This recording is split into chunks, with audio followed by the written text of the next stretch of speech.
Hey guys, Dave from Nerdarchy, for nerds, by nerds, hang out with this nerd. Nerdarchy Ted.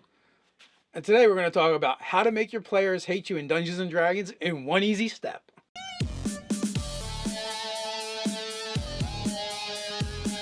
Jump down the description below where you can sign up for Nerdarchy the newsletter, get weekly gaming tips, as well as learn how to game with Nerdarchy. And as always, with all the GM 911s, you will find the original post or a copy or facsimile thereof down in the description below. If you have a GM 911, send it to nerdarchy@gmail.com. If I'm correct here, this is all about the Chosen One. It is. Who is this one from? We've got Torak. Torak Darkstorm. Yes. So he wants to run an adventure based around this chosen one, which is not any of the players, and there's a specific threat or monster, and only he can defeat them or destroy these monsters. And he's concerned, rightly so, that his players aren't going to like it if the adventure is around the chosen one and not them, and they're not really important. All right, so dealing with the Chosen One or any of that kind of like divine favor, fortune, what have you, it can get really, really crazy and really challenging. So what the players have to do is, or what the story has to be, is about the players, about those characters. So like, you can't have, oh, well, only you are able to have this power. That's better for movies and novels, TV shows, and it's great for that, where you can focus on one person and a bunch of sidekicks, hangers on, and what have you. Nobody wants to be the sidekick or the hangers on in a D&D game or in an RPG unless like you do a session 0 and everyone really is on board for that most of the time, and they want equal parts of the fame, the fortune, and the glory. So to do something like this, the only way I would do it is going to be the journey of getting to the Chosen One. All right, maybe they're locked in ice. They've been entombed, for ages past, and the journey is going to be finding out, where they are, going through the puzzles, going through the hazards, going through whatever monsters have been laid in the path to be able to unlock him, or how as the case may be is. And the crux of the campaign is you release them, you narrate the ending where they, the Chosen One comes out. You have this cool role-playing scene. He summons his flaming sword and slays the beast, and yay, the campaign's over. That's definitely one way to do it. The other thing is, and Cody from Taking 20 did a really excellent video on this the other day, as you make the Chosen One, he's the MacGuffin of the adventure of the campaign. Like you said, a big part of it is finding this person, getting him out. What if he's only good at defeating the one type of monster? For whatever reason, like he just looks at them and they get obliterated. But like kobolds and goblins could kill him just like they could kill anybody else.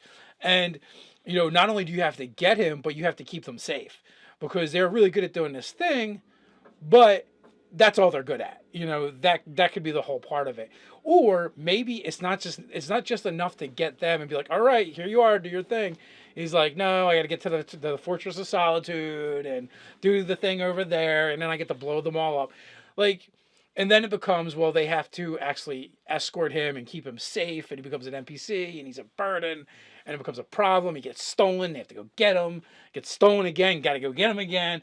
Like, you could do a lot of different things with that. Or he was supposed to be the Chosen One, but he actually doesn't do anything. It was actually just a falsehood or something, a myth that was perpetuated by him maybe, or someone else. And then so they free him, they get him out of the ice or wherever he is, and it turns out he doesn't actually solve the problem at all. And it's really going to be up to the players to defeat the problem in the end. Yeah, so there's a lot of different ways you could go about it, where you can make it still about the players and not so much about this Chosen One. Because again, like if you just make them the Chosen One and they're only good at doing the one thing, well, the adventurers have a lot of other things that they're good at. And, it's very much like the main character in Lord of the Rings is Frodo, and literally his story is the only one that really matters. But without the rest of the companions, without the rest of the fellowship, he would have never got to Mount Doom to throw the ring in and and fix the thing. So you have to look at it kind of like that. Like him by himself, he wasn't capable of doing it. The only thing he was capable of doing by himself was carrying the ring. And he did with a little bit of help from his friends to get it to Mount Doom and throw it in. So look to inspiration like that. Look for other stories where there is this uber important character, but they just weren't able to do it on their own.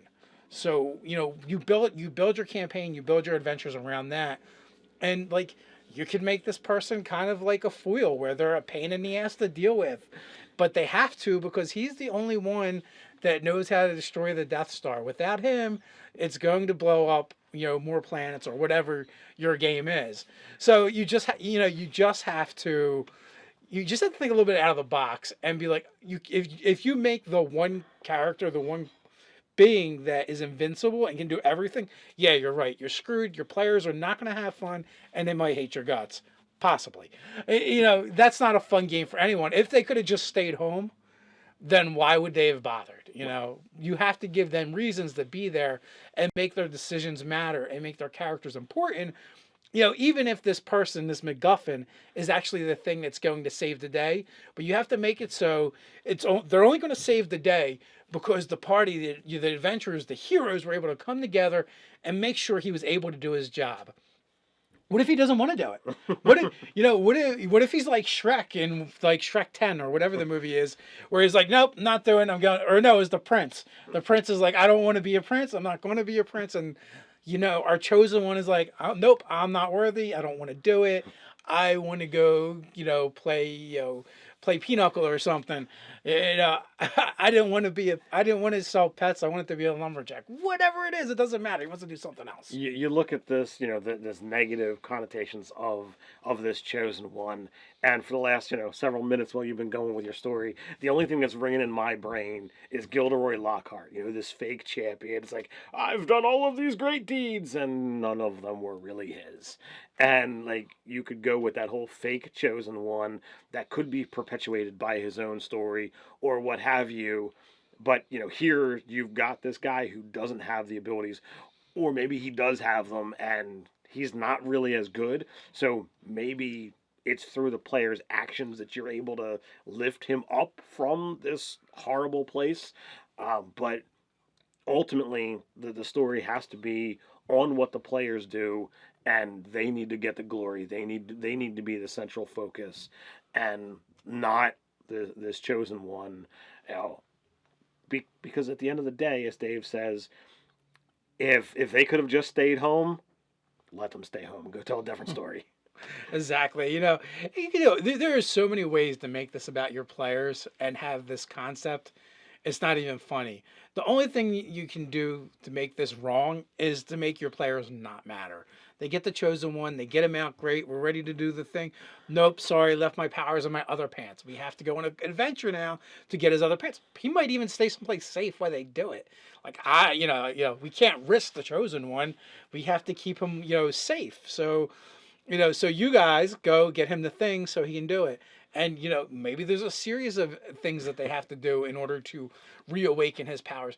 Think of, too, like Avatar The Last Airbender, Aang. He doesn't have his full Avatar power when they get him. He's kind of like has to relearn it and redevelop stuff and reinvoke the Avatar before he can get there. So there's a lot of different ways you can do this where your players are going to have fun.